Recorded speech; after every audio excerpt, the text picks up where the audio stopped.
네. 오늘은 좀 어려운 거 배우려고 하는데요. 그래도 이제 그 전에 비하면 이제 어렵진 않습니다. 우리 언어만 좀 생소하지 충분히 이제 볼 수 있는 겁니다. 우리 행위 언약에 대해서 배우려고 합니다. 우리 이제 교단이 어디 교단인지 아시나요? 예, 합신입니다. 합신에서 따르는 이제 신학을 혹시 뭐라고 부르는지 아시나요? 칼빈주의보다 더 이제 칼빈하고 비슷한데요. 칼빈으로 시작됐으니까 개혁주의라고 부릅니다. 개혁주의. 근데 이 개혁주의라고 부르는 이제 신학은 성경을 이제 어떻게 해석하는 거냐면 언약으로 해석을 하는 겁니다. 하나님께서 우리에게 언약을 맺으시고 그 언약을 이루어 주십니다라고 설명을 합니다. 그래서 이렇게 여러 언약, 처음에는 행위 언약, 뭐 노아 언약, 아브라함 언약, 다윗 언약 이렇게 해서 주요 언약을 가지고 성경 전체 흐름을 설명하는 그런 이제 신학입니다. 그래서 오늘 이 행위 언약에 대해서 우리가 함께 좀 배워보려고 합니다. 먼저 신학자들은요, 이 행위 언약이라고 부르는 오늘 2장 16절, 17절 말씀에서 계약서를 발견을 했습니다. 여기서 계약서 발견할 때 신기하시죠? 이 계약서에 이제 세 가지 필요한 게 있습니다. 먼저는 계약을 체결하는 양측이 있어야 되겠죠. 갑이 있고 을이 있어야지 계약을 맺을 수가 있습니다. 그리고 계약의 조건이 필요하고요. 그다음에 계약을 이행하면 어떻게 된다? 불이행하면 어떻게 된다? 이런 이제 내용이 적혀 있어야 계약서입니다. 근데 오늘 신학자들이 이걸 보면서 이것은 하나님하고 아담하고 맺은 계약이야 라는 것을 발견을 했습니다. 먼저 보시면은 갑은 누구시죠? 하나님이시죠. 당연히 온 우주의 왕이신 하나님과 아담과 맺은 언약입니다. 근데 아담 개인과 맺은 언약이 아니라 모든 피조물의 대표자인 아담과 맺은 언약이라고 우리가 보통 설명을 합니다. 이건 이따 다시 설명드리겠습니다. 계약 조건이 있습니다. 계약 조건은 뭘까요? 예, 선악과를 먹지 말라 이겠죠. 선악과를 먹으면 안 된다. 그리고 먹으면 어떻게 되죠? 예, 먹으면 죽습니다. 그러니까 계약의 이행의 결과가 아니죠. 사실은 불이행의 결과죠. 이해되시나요? 계약을 안 지키면 죽습니다. 그럼 계약을 지키면 어떻게 되나요? 그렇죠. 삽니다. 그래서 이 주님께서 불이행의 결과, 그러니까 불순종했을 때의 결과를 이렇게 강력하게 적어 놓으신 이유는 바로 요 그림하고 똑같습니다. 원래 이제 정말 위험한 거면은 먹지 마시오 수준이 아니라 해골 그려 놓잖아요. 지금 주님께서 2장에다가 해골 그려 놓으신 겁니다. 이거는 안 지키면 진짜 큰일 난다. 죽음이 들어온다라는 경고를 지금 넣어 놓으신 겁니다. 그러면서 죽음의 반대는 영원히 사는 것이죠. 어떻게 영원히 사는 걸 알 수 있습니까? 그게 바로 창세기 2장 9절에 있습니다. 여호와 하나님이 그 땅에 보기에 아름답고 먹기 좋은 나무가 나게 하시니 동산 가운데에 뭐가 있죠? 생명나무가 있습니다. 생명나무를 먹으면 어떻게 되죠? 그러니까 먹고 영원히 살 수 있게 됩니다. 그래서 하나님께서 지금 이 아담과 지금 계약을 맺으셨는데 너 선악과 먹지 않으면 영원히 산다라는 이제 계약을 작성하셨다라고 설명을 하고 있는 겁니다. 근데 이제 이 내용을 들으면 이제 사람들이 어떤 생각을 하냐면은요, 먼저는 너무 가혹한 것 아닌가? 이제 이 생각을 합니다. 아니, 과일 먹었다고 아담이 죽고 아담의 자손인 전 인류가 다 죽는 게 말이 되는가? 이제 이런 생각을 합니다. 우리 로마서 8장 21절 한번 읽어보겠습니다. 자, 시작.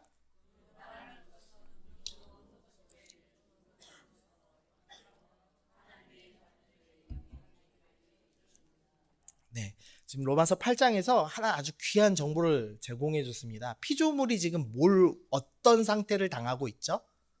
썩어짐의 종들은 쉽게 말하면 썩고 있습니다.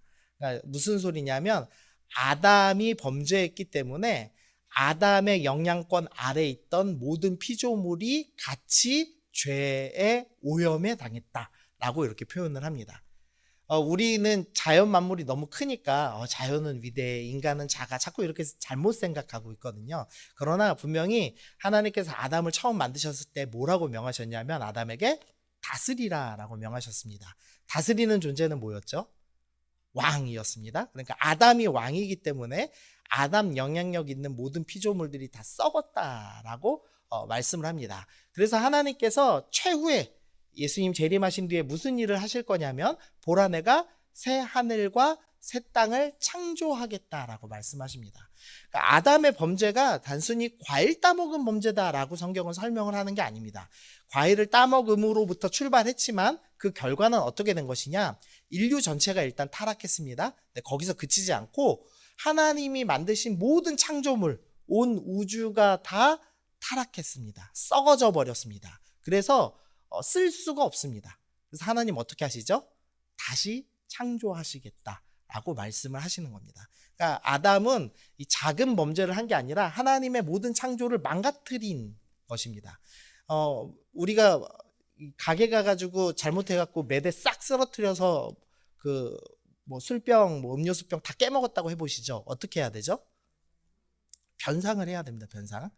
아담이 지금 그 일을 한 겁니다. 그럼 아담이 지금 어떻게 변상해야 되죠? 온 우주를 창조해서 변상해야 됩니다. 할 수 있을까요? 없습니다. 그러니까 이제 벌 받는 게 너무 당연한 거죠. 그래서 사실은 아담이 지금 범죄에 비해서 지금 죽는다라는 형벌은 절대 큰 형벌은 아니다라는 것을 알 수가 있습니다. 네, 또 보시면은 내가 먹는 날에는 반드시 죽으리라 되어 있는데요. 이 언약은 행위 언약은 하나님과 아담과 맺은 언약은요. 죽이기 위해서 맺은 언약이 아니죠. 생명을 주기 위한 언약입니다. 우리가 자꾸 먹으면 죽는데 이거에 깜짝 놀라는데요. 안 먹으면 어떻게 됩니까? 삽니다. 안 먹으면 아담만 삽니까? 아담의 자손 모두가 다 살게 되는 놀라운 은혜가 주어져 있는 것이죠. 그래서 절대 이 언약은 불공정한 언약도 아니고 가혹한 언약도 아닙니다. 사실은 과일 하나만 안 먹으면 모든 것을 주시는 너무나 큰 은혜였습니다. 그럼에도 불구하고 지금 아담이 범죄를 했다라고 이야기를 하고 있는 겁니다. 두 번째로 좀 생각해 봐야 될 것은요. 계약 이름이 행위 언약이라는 것에 조금 이제 오해가 있습니다. 우리는 무엇으로 구원을 얻나요? 우리는 믿음으로 구원을 얻고 은혜로 구원을 얻죠. 그래서 행위로는 구원을 얻을 수 있나요? 없나요? 없습니다. 그래서 에베소서 2장 8절 보니까 너희는 그 은혜에 의해서 믿음으로 말미암아 구원을 받았으니 이것은 너희에게 난 것이 아니요 하나님의 선물이라 행위에서 난 것이 아니다라고 분명히 얘기합니다. 그래서 구원은 행위로 날 수 없다고 분명히 성경이 기록하는데 왜 아담은 행위를 통해서 하나님과 언약을 이룰 수 있다. 행위를 하면, 그러니까 선악과를 먹지 않으면 구원받을 수 있다라고 지금 설명하는 겁니까? 그거를 좀 이해를 해야 하는데요. 이유는 뭐냐면 아담은 한 번도 범죄한 적이 없는 사람입니다. 그러니까 죄에 오염된 적이 없는 사람입니다. 우리는 제가 이 MSG 설명 많이 하는데요. 예를 들면 중고등부 아이들한테 제가 이제 맛있는 걸 사주겠다. 정말 몸에 좋은 걸 사주겠다 하고 아이들을 부릅니다. 그래갖고 제가 산삼이 들어간 삼계탕을 사주는 것과 MSG가 잔뜩 들어간 후라이드랑 둘 중에 뭐 먹을래 하면 뭘 먹을까요? 아이들이 후라이드 먹습니다. 천년된 산삼 들어간 거랑 후라이드 어느 거 선택할까요? 후라이드 선택합니다. 중학생들은 예외가 없습니다. 물론 이제 어르신들은 이제 산삼 고르시겠죠. 그러니까 이게 죄에 한번 오염되면 MSG만 찾습니다. 간단한 겁니다. 그래서 우리는 이미 죄에 오염됐기 때문에 너네가 선택해라 라고 하면은 무조건 죄를 선택하죠. 그러니까 우리는 너네가 행위로 너희가 열심히 율법을 지켜서 구원받는 건 불가능해. 너희는 심지어 율법을 지키더라도 니네가 자랑하고 싶어서 지키기 때문에 불가능하다. 그래서 너희는 행위로 구원받을 수 없다라고 말씀합니다. 그렇지만 아담은 다릅니다. 아담은 단 한 번도 죄에 오염되지 않은 상태로 태어났습니다. 그렇기 때문에 아담은 이 언약을 지킬 수가 있습니다. 그러니까 작은 순종만으로도 하나님께서 의로 여기겠다라는 약속을 주신 겁니다. 그래서 아담이 언약 맺을 때는 타락 이전이었다. 이제 이런 좀 어려운 말을 적어놨습니다. 그러나 우리는 우리 예레미야 17장 9절 읽어보겠습니다. 시작.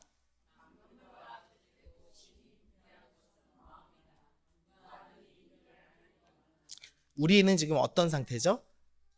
부패했다. 아까 피조물이 어떻게 됐죠? 썩었다. 똑같은 지금 단어를 쓰고 있는 게 지금 느껴지시죠? 그래서 우리는 죄로 인해서 썩었습니다. 그래서 신학자들이 차마 이제 썩었다는 표현을 할 수 없어서 죄에 오염됐다. 이제 이렇게 이야기를 합니다. 그래서 우리는 율법을 지킴으로, 순종함으로, 행위로 구원받을 수가 없습니다. 우리는 무조건 내가 좋은 것, 하나님이 좋으신 것보다 내가 좋은 걸 선택하는 사람이 되었기 때문에 우리는 행위로 구원을 받을 수가 없게 된 거죠. 자, 세 번째입니다. 왜 아담이 대표자인가를 살펴보겠습니다. 먼저는 아담은 첫사람입니다. 부모님이 대표자죠, 보통은. 부모님이 뭔가 계약을 맺으면 자녀는 그걸 당연히 따릅니다. 우리 수천 년간 인간이 존재할 때부터 부모가 빚지면 자식이 돈 갚는 문화였죠. 그래서 너무나 당연하게 이때 당시도 부모가 대표자입니다. 근데 첫사람이 아담이기 때문에 아담이 대표자라고 성경이 설명하는 거죠. 그러면서 하와 이야기를 제가 넣어놨는데요. 여호와 하나님이 아담을 깊이 잠들게 하심에 잠들게 하시니 잠들매 그가 그 갈빗대 하나를 취하고 살로 대신 채우시고 여호와 하나님이 아담에게서 취하신 그 갈빗대로 여자를 만드셨다라는 표현이 있습니다. 이 갈빗대라고 표현되어 있는데요. 원어는 갈빗대가 아니고 정확히는 옆면입니다. 옆면. 갈비뼈인지 아닌지는 모릅니다. 하여튼 옆에서 나왔다 합니다. 근데 이제 제가 이 여자 청년들이 가끔 이런 질문해요. 왜 하와는 옆에서 나왔습니까? 이 갈빗대에서 나왔습니까? 질문하는데 답이 여기에 있습니다. 왜냐하면 아담이 지금 대표자가 돼야 됩니다. 만약에 하와도 대표자고 아담도 대표자면은 이제 문제가 꼬이기 때문에 하나님이 제일 괜찮은 아담을 대표자 삼기 위해서 하와는 동등되지만 그래도 아담에서 태어나라, 옆에서 나와라 이렇게 지금 성경이 기록을 하고 있는 겁니다. 네, 두 번째로요, 능력입니다. 아담은 능력이 뛰어나죠. 그래서 모든 동물을 보고 즉시로 분별할 수 있는 지혜가 있었습니다. 우리 19절 말씀 읽어보겠습니다. 시작.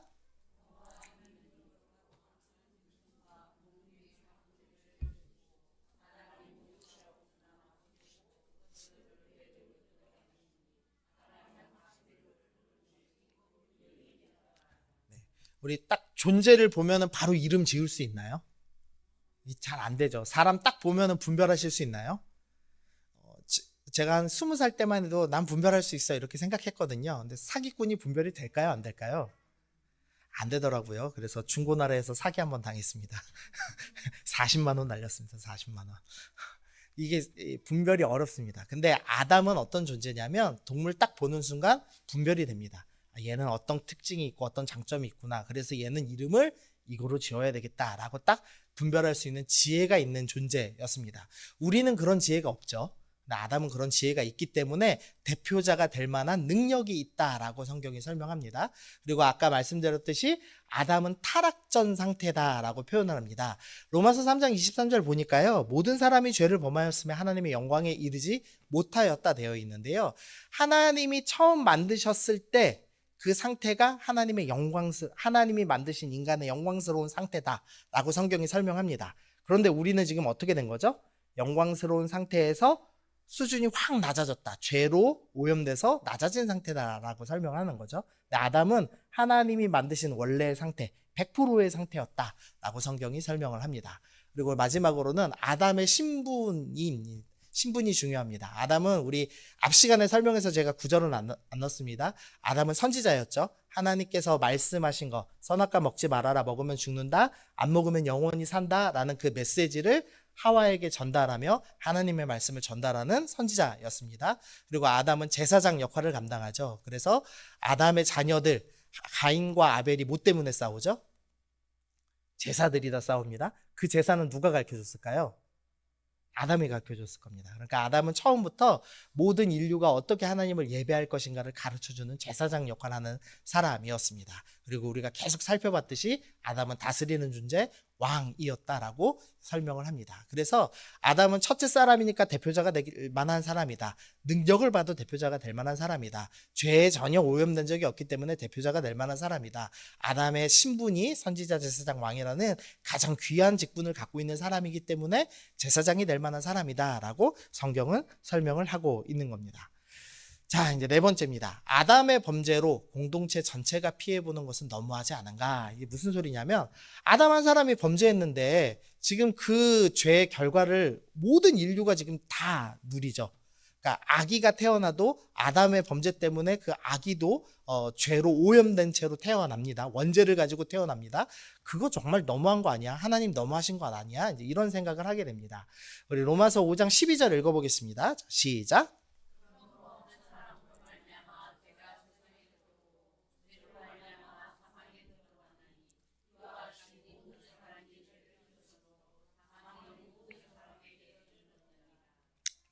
지금 한 사람 아담으로 말미암아 죄가 세상에 들어와서 모든 사람이 범죄했다라고 이야기를 합니다. 근데 성경이 여기서 끝나면 좀 가혹한 거죠. 나는 뭐 잘못한 것도 아닌데 아담 때문에 다 지옥 가게 생겼네? 이렇게 될 수 있습니다. 그런데 성경이 여기서 안 끝나죠. 자, 우리 히브리서 4장 15절 읽어보겠습니다. 시작.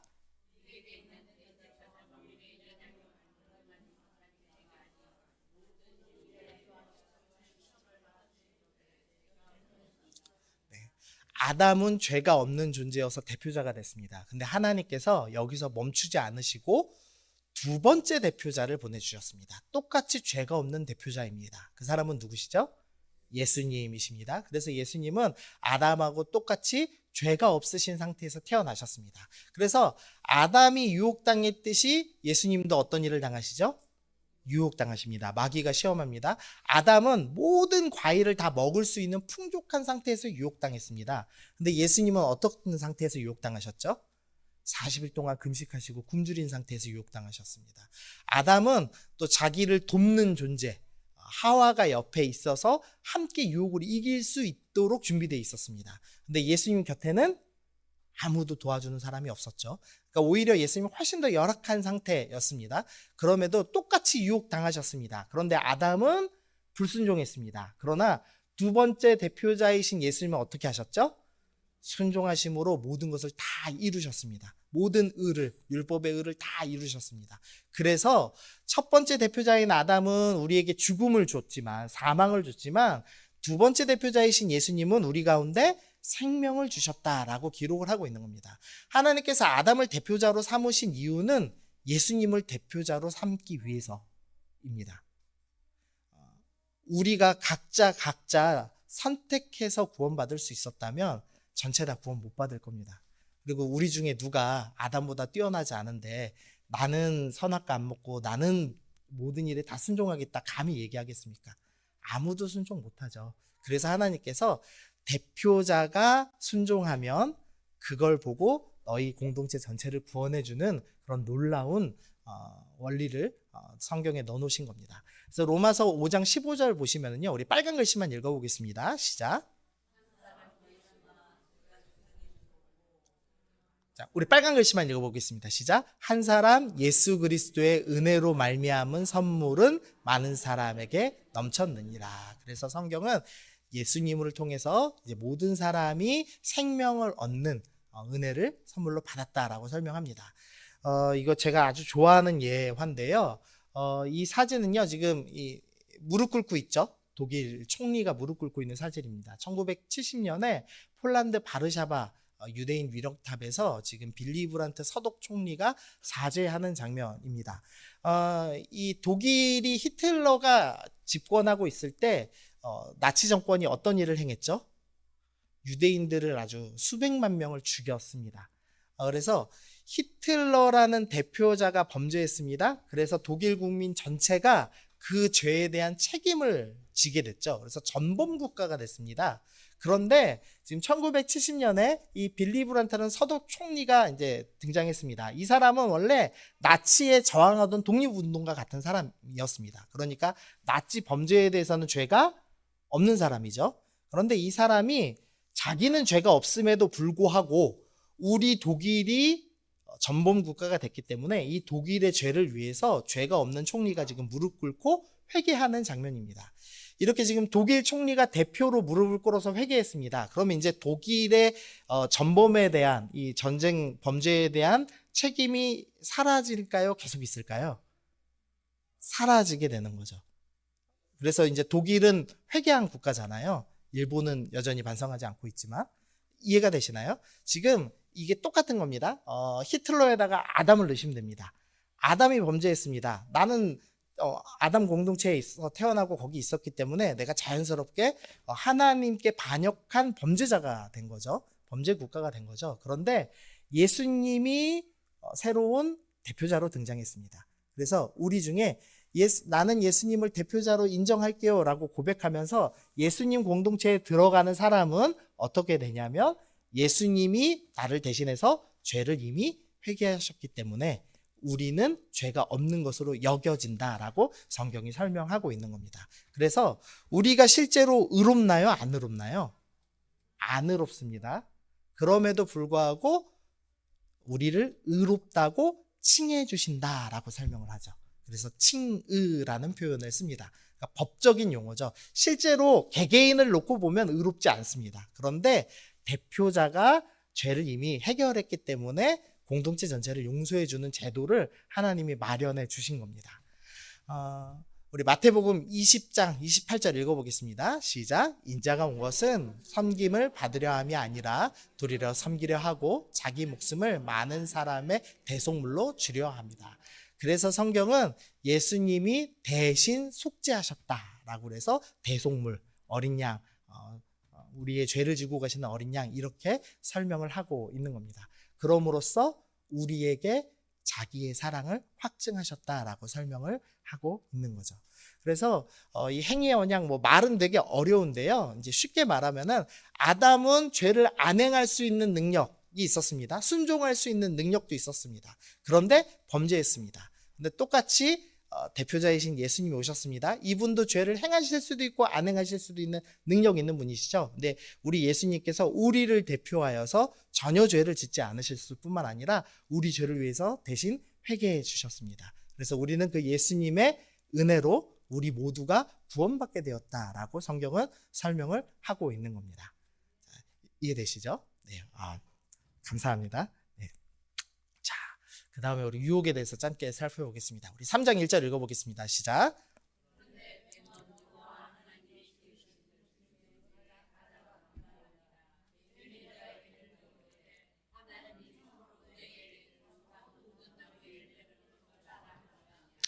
네, 지금 뱀이 나왔습니다. 이 뱀이 사탄인데 어떻게 사탄이 뱀 안에 들어간 건지 뱀이라고 불렸지만 다른 존재가 있는지 성경이 설명하지 않기 때문에 알 수는 없습니다. 어쨌든 이 뱀이 여자에게 물었습니다. 하나님이 참으로 너희 동산 모든 나무 열매 먹지 말라 하시더냐. 하나님은 뭐라고 말씀하셨죠? 선악을 알게 하는 나무의 열매, 선악과 열매만 먹지 말아라 라고 분명히 말씀하셨습니다. 그런데 뱀이 지금 사탄이 어떻게 하고 있냐면 하나님의 말씀을 과장합니다. 마치 하나님께서 모든 것을 다 금지한 것 아니야? 이렇게 이제 질문하고 있는 겁니다. 그러자 하와가 뭐라고 하냐면 동산 중앙에 있는 나무의 열매는 하나님의 말씀에 너희는 먹지도 말고, 이건 맞는 말입니다. 그런데 만지지도 말라라고 했습니다. 하나님이 만지지 말라고 하신 적이 있나요? 없나요? 없습니다. 그런데 사탄이 과장하니까 하와도 자기도 모르게 지금 말씀에 대해서 과장하기 시작했습니다. 영향받기 시작을 한 거죠. 우리가 이 성경을 읽을 때 어려운 것 중에 하나가요. 문맥에 맞게 하나님의 의도에 맞게 파악하는 겁니다. 근데 잘못하면 문제가 생깁니다. 예수님께서 마귀에게 유혹당하실 때 다 말씀을 인용해서 마귀가 공격하죠. 우리가 말씀이라고 다 맞는 게 아닙니다. 말씀을 어떻게 이해하냐가 문맥에 맞게 하나님의 뜻에 맞게 이해하냐가 더 중요한 거죠. 제가 예로 아이스크림 예화에 적어놨는데요. 저희 딸한테 저희 딸이 아이스크림 좋아합니다. 오늘 그 독감 걸려서 못 나왔는데요. 저희 집사람이 이제 너 아이스크림 그만 먹어. 너무 많이 먹었어. 이제 이렇게 한번 혼을 냈습니다. 그런데 이제 애가 갑자기 이제 평소 같으면은 시무룩하고 끝날 것 같은데 갑자기 아주 침울한 상태로 자기 방에 조용히 가서 혼자 흐느껴서 훌쩍훌쩍 막 울고 있더라고요. 그래갖고 이제 제가 달래줘야죠. 엄마가 혼냈으니까. 제가 들어가서 서연아 너 왜 이렇게 슬프게 울어? 그래 물어봤습니다. 그랬더니 저희 딸이 뭐라고 그러냐면 아빠 나는 이제 다시는 아이스크림을 먹을 수가 없게 됐어 이러면서 울더라고요. 이해가 되세요? 저희 집사람은 너 지금 먹는 거 그만 먹어의 의도로 설명한 겁니다. 말은 아이스크림 먹지 마 였지만 의도는 오늘 지금 또 먹지 말아라 였습니다. 서연이는 지금 어떻게 해석을 했냐면 이제부터 영원히 아이스크림은 금지하로 해석을 한 겁니다. 그래서 영원히 아이스크림을 금지당해서 이렇게 슬피 울며 이갈미 있는 상태로 이렇게 방 안에 있었던 거죠. 이해가 좀 되시나요? 우리가 말씀을 놓고 잘못 이해하는 경우가 있습니다. 예를 들면 안식일 율례라고 해보시죠. 안식일에 뭐 하면 안 되죠? 일하면 안 됩니다. 핵심, 하나님이 말씀하신 핵심 의도가 일하지 말란가요? 그렇죠. 안식일에 하나님을 기억하고 하나님 말씀 잘 배우고 하나님 다 섬기라는 의도가 있는 거죠. 그래서 제사장들은 안식일에 일을 합니까? 안 합니까? 일을 합니다. 우리도 지금 이제 우리 신약 백성들은 다 안식일에 일을 하나요? 안 하나요? 다 하시잖아요. 너무 많이 하셔서 문제잖아요. 예, 그러니까 안식일 율례 하나님께서 일하지 말라라고 말씀하셨어도 문맥상의 의도는 너 나를 잘 따르고 오늘 주어진 말씀이 뭔지 잘 생각해보고 욕심 부리지 말고 하나님만 바라봐야 돼라는 의도지만 문자만 놓고 보면 오해할 수도 있는 거죠. 그래서 사탄의 유혹은 말씀을 과장하거나 문자적으로 해석하게 하는 경우가 참 많습니다. 그래서 이제부터 죄에서 여러분들이 죄의 유혹에서 벗어나기 위해서 꼭 해야 될 일이 있는데 문맥에 맞게 하나님의 말씀을 읽는 연습을 시작하셔야 됩니다. 근데 그거 되게 어렵습니다. 어려워서 제자 훈련하는 겁니다. 저희 지금 하고 있는 제자 훈련이 이 오카나 목사님 처음 출하신 그 사랑의 교회에서 하는 그 제자 훈련 그걸 가는 걸 목표로 하는데요. 거기 훈련의 핵심이 뭐냐면 결국 묵상에서 스스로 말씀을 분별하는 능력을 기르는 겁니다. 그거 근데 되게 어렵습니다. 근데 우리 같이 해 나가야 되겠죠. 근데 만약 분별하지 못한 채로 그냥 쭉 읽기만 하면은요 아주 위험합니다. 제일 무서운 사람이 성경 백독한 사람이거든요. 그래서 막 읽으시면 안 되고 하나님이 진짜 의도하신 건 뭐지? 그걸 자꾸 염두하면서 읽는 연습을 좀 하셔야 됩니다. 두 번째로 너희가 그것을 먹는 날에는 너희 눈이 밝아진다 라고 하면서 사탄이 뭐라고 하냐면 너 선악과 그거 바라봐 라고 은근히 이야기하고 있는 겁니다. 사실 하와는 뭘 바라봐야 되냐면 금지된 선악과를 바라봐야 될 것이 아니라 금지되지 않은 모든 것을 바라봤어야 됩니다. 그런데 사탄이 야 너 그거 먹으면 하나님처럼 될 거라면서 관심사를 금지된 것으로 주게 하였죠. 그랬더니 여자가 금지된 나무를 보았습니다.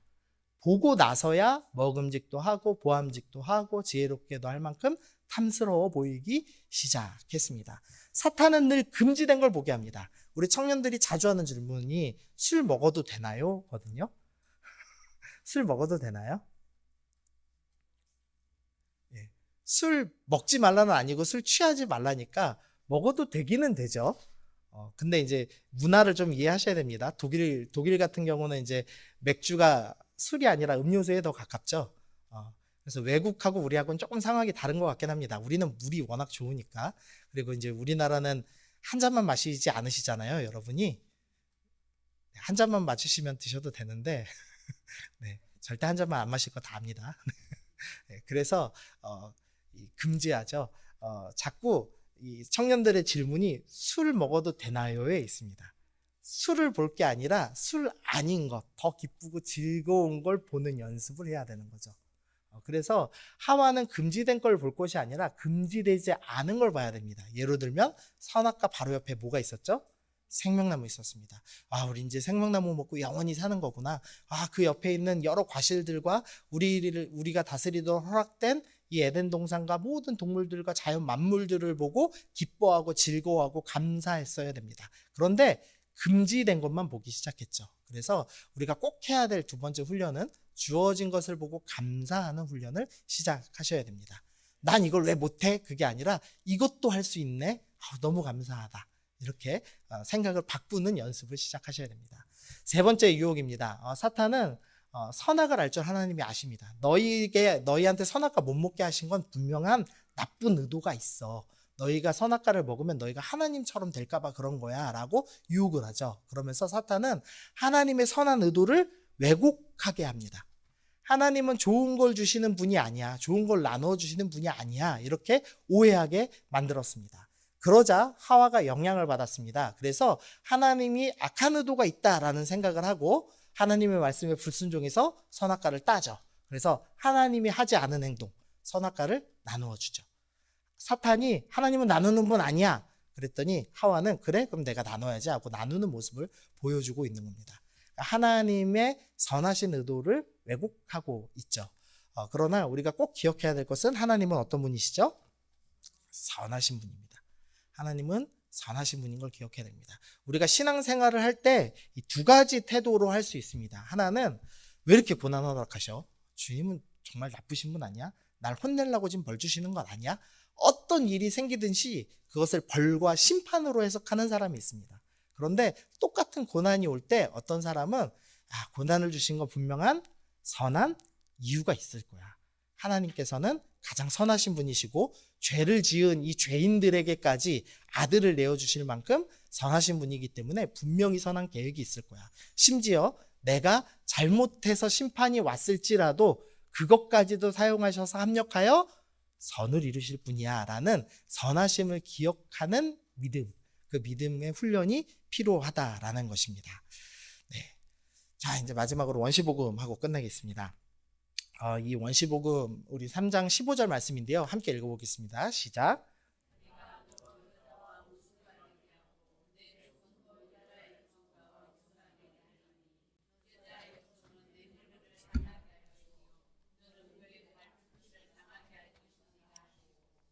네, 하나님과 아담이 행위 언약이라는 계약을 맺었습니다. 선악과를 따먹는 행위를 하지 않으면 영원한 생명을 주겠다는 약속을 하셨습니다. 그런데 아담이 하나님의 말씀에 순종하지 않고 마귀의 말에 순종하여서 선악과를 따먹어 버렸습니다. 그럼으로써 누구에게 속하게 됐냐? 마귀의 자식들이 되어버렸죠. 그래서 이제는 하나님이 기뻐하시는 일, 선을 행할 능력을 완전히 잃어버렸습니다. 그래서 행위로, 착한 일로 율법을 지켜서 구원받을 수 있는 사람은 이제 아무도 없게 된 거죠. 그래서 성경은 뭐라고 설명하냐면 의인은 없나니 하나도 없다라고 설명합니다. 그래서 하나님께서 이제 너희 힘으로 구원받지 못하기 때문에 너희를 구원할 분을 주겠다라는 약속을 하십니다. 그게 복음인 거죠. 근데 이 3장 15절 말씀을 복음의 시작점이다라고 해서 원시복음이라고 부릅니다. 이 왜 원시복음이라고 부르냐면 여자의 후손은 내 머리를 상하게 한다라고 되어 있는데요. 여기서 머리가 상하는 존재는 누군가요? 뱀입니다. 뱀. 여자의 후손들이 머리를 상하게 하나요? 여자의 후손이 머리를 상하게 하나요? 후손입니다. 그러니까 우리가 이걸 잘못해서 나면 이제 보통 우리나라 말에는 후손이 모든 이제 후손들이라는 표현이 있기 때문에 예수 믿는 모든 사람들이 뱀하고 싸우나 보다 이제 이렇게 착각할 수 있는데 아닙니다. 성경은 분명히 이게 한 명 단수로 기록되어 있습니다. 그래서 어떤 여자의 후손이 나타날 거야.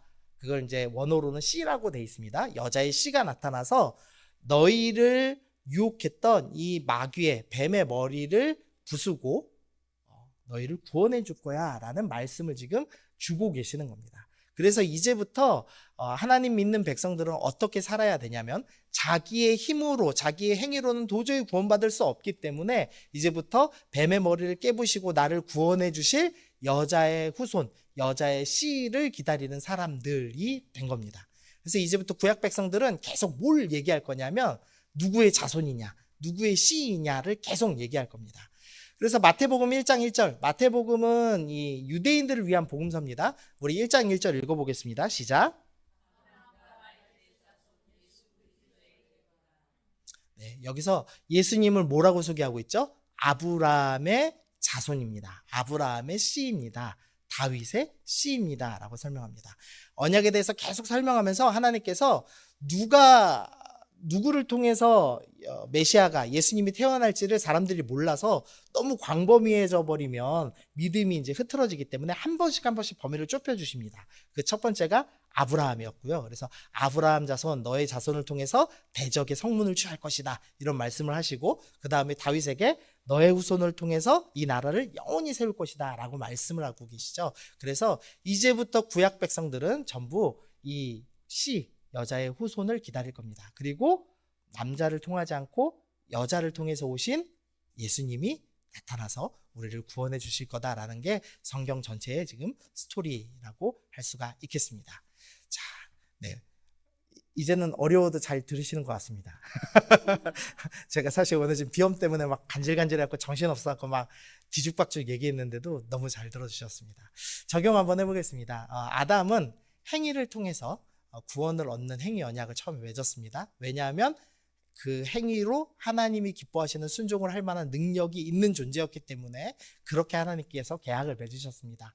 그러나 실패했습니다. 그리고 그 벌을 아담 공동체 전체가 지게 되었습니다. 우리가 원죄를 받았죠. 그러나 예수님께서 다시 한번 무죄한 상태로 오셨습니다. 그래서 모든 의를 다 행위를 통해 이루셨죠. 그리고 우리를 위해서 그 의를 다 나눠주셨습니다. 그것을 나눠주시고 우리를 대신해서 죄를 다 해결해 주셨습니다. 그래서 대속하셨다라고 표현을 합니다. 그래서 이제는 예수님을 믿는 공동체는 죄로 인한 벌을 면하게 되었습니다. 그리고 우리는 구원받게 되었다라고 성경은 설명을 하고 있습니다. 그리고 오늘 적용점, 이제 유혹에 관한 3가지 살펴봤습니다. 유혹은 말씀을 과장하면서 시작됐습니다. 그래서 하나님의 의도대로 성경 읽는 훈련을 지금부터 이제 시작하셔야 합니다. 그리고 금지된 것이 아니라 주어진 것을 보고 감사하는 훈련을 시작하셔야 합니다. 그리고 하나님의 의도를 왜곡하지 않고 하나님의 선하심을 기억하는 훈련을 시작하셔야 합니다.